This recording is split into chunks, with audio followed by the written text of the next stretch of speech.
حضرت ہود علیہ السلام پارٹ 3 آف 3۔ آپ معززین سے گزارش ہے کہ آپ اس چینل کو سبسکرائب کیجیے اور زیادہ سے زیادہ شیئر کیجیے، شکریہ۔ قوم عاد میں صرف چند لوگ ہی ایمان لائے، باقی تمام سرکش متمرد انسانوں کا گروہ تھا۔ ان کو حضرت ہود علیہ السلام کی یہ نصائح سخت شاق گزرتی تھی، اور وہ یہ نہیں برداشت کر سکتے تھے کہ ان کے خیالات میں، ان کے عقائد و اعمال، غرض ان کے کسی ارادے میں بھی کوئی شخص حائل ہو اور ان کے لیے ناصح مشفق بنے۔ اس لیے اب انہوں نے یہ روش اختیار کی کہ حضرت ہود علیہ السلام کا مذاق اڑایا جائے، ان کو بے وقوف گردانا جائے اور ان کی معصومانہ حقانیتوں اور صداقتوں کے تمام یقینی دلائل و براہین کو جھٹلانا شروع کر دیا، اور حضرت ہود علیہ السلام سے کہنے لگے، ہم اس ڈھونگ میں آنے والے نہیں کہ تجھ کو خدا کا رسول مان لیں اور اپنے خداؤں کی عبادت چھوڑ کر یہ یقین کر لیں کہ وہ خدائے اکبر کے سامنے ہمارے سفارشی نہیں ہوں گے۔ حضرت ہود علیہ السلام نے ان سے کہا، میں نہ بے وقوف ہوں اور نہ پاگل، بلا شبہ میں خدا کا رسول اور پیغمبر ہوں۔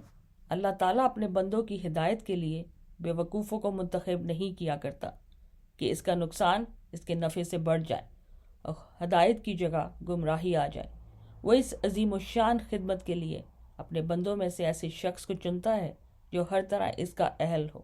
اور اس خدمت حق کو بخوبی انجام دے سکے۔ مگر قوم کی سرکشی و مخالفت بڑھتی رہی اور ان پر آفتاب سے زیادہ روشن دلائل اور نصائح کا مطلق اثر نہ ہوا، اور وہ حضرت ہود علیہ السلام کی تکذیب و تضلیل کے اور زیادہ درپے ہو گئے اور مجنوں اور خبتی کہہ کر اور زیادہ مذاق اڑانے لگے اور کہنے لگے، اے ہود علیہ السلام، جب سے تو نے ہمارے معبودوں کو برا کہنا اور ہم کو ان کی عبادت سے باہر رکھنے کے لیے تبلیغ کرنا شروع کیا ہے، ہم دیکھتے ہیں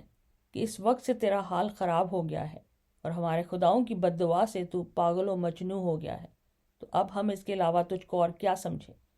ان کو اپنی اس گستاخانہ جرت و تہمت سے یہ خیال ہو چکا تھا کہ اب کوئی شخص حضرت ہود علیہ السلام کی طرف دھیان نہ دے گا اور ان کی باتوں کو توجہ سے نہ سنے گا۔ حضرت ہود علیہ السلام نے یہ سب کچھ نہایت ضبط و صبر سے سنا اور پھر ان سے یوں مخاطب ہوئے، میں خدا کو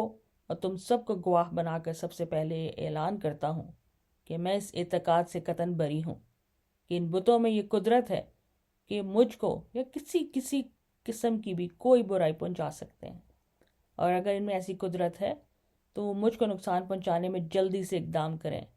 میں اپنے خدا کے فضل و کرم سے صاحب عقل و خرد ہوں، فراست و کیاست کا مالک ہوں اور حکمت و دانائی کا حامل۔ میں تو صرف اپنے اسی خدا پر بھروسہ کرتا ہوں اور اسی پر وثوق رکھتا ہوں کہ جس کے قبضہ قدرت میں کائنات کے تمام جانداروں کی پیشانیاں ہیں اور جو حیات و ممات کا مالک ہے، وہ ضرور میری مدد کرے گا اور ہر نقصان پہنچانے والے کے نقصان سے محفوظ رکھے گا۔ بے شک آخر حضرت ہود علیہ السلام نے ان کی مسلسل بغاوت و سرکشی کے خلاف یہ اعلان کر دیا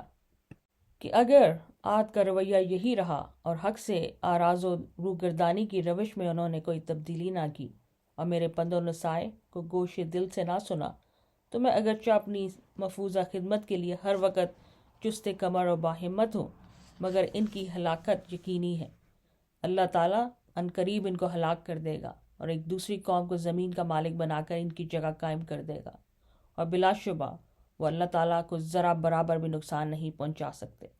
وہ تو ہر شے پر قادر و مسلط ہے اور ہر شے کا حافظ اور نگہبان ہے، اور تمام کائنات کی ید قدرت میں مستخر ہے۔ اے قوم، اب بھی سمجھ اور عقل و ہوش سے کام لے۔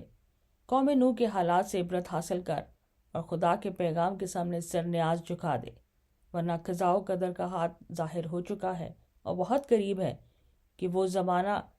کہ یہ تیرا یہ سارا غرور گھمنڈ خاک میں مل جائے گا اور اس وقت ندامت سے بھی کوئی فائدہ نہ ہوگا۔ حضرت ہود علیہ السلام نے بار بار ان کو یہ بھی باور کرایا کہ میں تمہارا دشمن نہیں ہوں بلکہ دوست ہوں، تم سے زر و وسیم اور ریاست کا طالب نہیں ہوں بلکہ تمہاری فلاح و نجات چاہتا ہوں۔ میں اللہ تعالیٰ کے پیغام کے بارے میں خائن نہیں بلکہ امین ہوں، وہی کہتا ہوں بلکہ دائمی اور سرمدی نجات کے لیے کہتا ہوں۔ تم کو اپنی ہی قوم کے ایک انسان پر خدا کے پیغام نازل ہونے سے اچنبھا نہیں ہونا چاہیے۔